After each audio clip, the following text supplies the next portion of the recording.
Hello guys, ഇന്ന് നമുക്കൊരു boutique ഹോട്ടലിൽ സ്റ്റേക്കേഷന് പോയത് കണ്ടാലോ. ഇതൊരു നല്ലൊരു ബൊട്ടീക്ക് ഹോട്ടലാണ് ഇവിടെ UK തന്നെ ഉള്ളത്.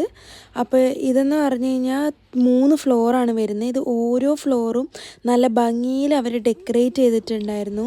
നല്ല കാർപ്പറ്റ്സും ഫ്ലവർ വേസും ഒക്കെ വെച്ചിട്ട്. അത് കാരണം എനിക്ക് ഭയങ്കര ഇഷ്ടമായിട്ടുണ്ടായിരുന്നു കണ്ടപ്പം. അത് കാരണം എടുത്തൊരു വീഡിയോ ആണിത്. അങ്ങനെ നമ്മൾ 3ാമത്തെ ഫ്ലോറിലാണ് സ്റ്റേ ചെയ്തിട്ടുണ്ടായത്. അങ്ങനെ റൂം നമ്പർ 9 ആയിരുന്നു. അങ്ങനെ ഞാൻ ഈ ഒരു ഇതിൽ വന്നപ്പം റൂമും നല്ല വിശാലമായ റൂമായിരുന്നു. എന്താ പറയുക, ബാത്റൂമും ഒക്കെ ആയിട്ട് നമുക്ക് അറ്റാച്ച്ഡ് തന്നെയായിരുന്നു. പിന്നെ ബെഡ്റൂം വരുന്നത് അപ്പുറത്തോട്ടാണ്. പക്ഷെ അതും ഫുൾ വാൾപേപ്പറൊക്കെ സ്റ്റിക്ക് ചെയ്തിട്ട് നല്ല ഉണ്ടായിരുന്നു കാണാനായിട്ട്. പിന്നെ ഇവിടുന്ന് വരുന്ന വ്യൂ എന്ന് പറഞ്ഞു കഴിഞ്ഞാലും റോഡ് വ്യൂ ആയിരുന്നു. അതുകൊണ്ട് നല്ലൊരു സ്റ്റേക്കേഷൻ ഹോട്ടലായിരുന്നു ഇത്. അത്രയൊക്കെ ഉള്ളൂ ഇന്നത്തെ വീഡിയോ വിശേഷങ്ങൾ. അടുത്ത വീഡിയോയിൽ വീണ്ടും കാണാം. ബൈ.